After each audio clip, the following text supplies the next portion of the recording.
సాధారణంగా లోకంలో ఉండే పెద్ద పొరపాటు ఏమిటో తెలుసా? నచ్చజెప్పినన్నాళ్ళు, బతిమాలినన్నాళ్ళు, బామాలినన్నాళ్ళు, మంచి చేసినన్నాళ్ళు అన్నగారు ఒక మాట అన్నాడు అనుకోండి, ఎందుకు అన్నగారు ఆ మాట అన్నాడని విచారణ చెయ్యడు తమ్ముడు. అన్నగారిది తప్పని నిర్ధారించి తీర్పు చెప్పి అన్నకి దూరంగా బతకడానికి ఇష్టపడతాడు. ధూర్తతనం. తనకన్నా ముందు పుట్టిన అన్నగారు నిజంగా తప్పు లేకపోయినా నింద చేసిన ఆశీర్వచనం అవుతుంది. అందుకే శాస్త్రం స్పష్టంగా చెప్పింది, తమ్ముడు అన్నని నింద చేస్తే అన్న కాళ్ళ మీద పడి క్షమార్పణ చెప్పాలి. అన్న పొరపాటున తమ్ముడినంటే తమ్ముడికి క్షమార్పణ చెప్పక్కర్లేదు, పరమేశ్వరుడికి చెప్పుకుంటే చాలు. తనకన్నా చిన్నవాడు పొరపాటున అన్నాను, ఈశ్వరా క్షమించు అంటే దాని ఉద్దేశం అసలు ఎప్పుడూ అన్నగారు మార్గం తప్పి తమ్ముణ్ణి ఏదైనా అన్నా తండ్రి అన్నట్టు, ఈశ్వరుడు అన్నట్టు ఆశీర్వచనం అవుతుంది తప్ప అది నిందావాక్యం కాదు. తప్ప ఉపకారం చేస్తే అన్నగారు, మంచి చేస్తే అన్నగారు, నెత్తి మీద పెట్టుకుంటే అన్నగారు, బతిమాలితే అన్నగారు, పొగిడితే అన్నగారు, ఇస్తే అన్నగారు, ఒక్క మాట అనడానికి అన్నగారు పనికిరాడు అనుకున్న తమ్ముడు రామాయణం చదువుకుని నేర్చుకోవాలి ఎలా బతకాలో. కాబట్టి అన్నని గౌరవించడం అన్న మాటకు అర్థం ఏమిటంటే, అన్న తమ్ముణ్ణి కాకపోతే స్వతంత్రంగా ఎవరిని అంటాడు? తమ్ముడు కడుపున పుట్టిన కొడుకు లాంటివాడు.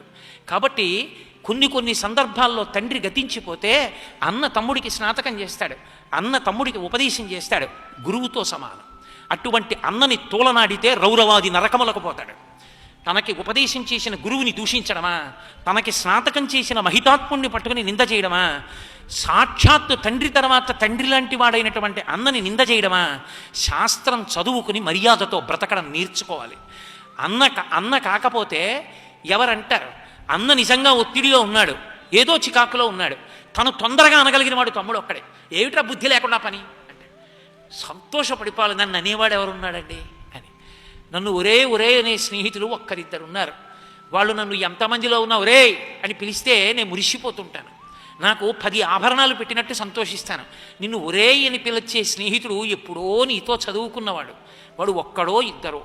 వాడు ఇప్పుడు నువ్వేదో పెద్ద అధికారి అయిపోయావనో, 4 ఉపన్యాసాలు చెప్పావనో, 4 వేదికలు ఎక్కావనో, వాడు కూడా నిన్ను మీరు అనాలంటే అంతకన్నా కుసంస్కారం ప్రపంచంలో ఇంకోటి లేదు. వాడు నిన్ను ఒరే ఎండంలోనే కితాబు, అందులోనే సంతోషం.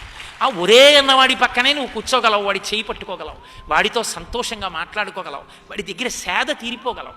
ఆ ఆప్యాయతకి ప్రతిబింబం అది.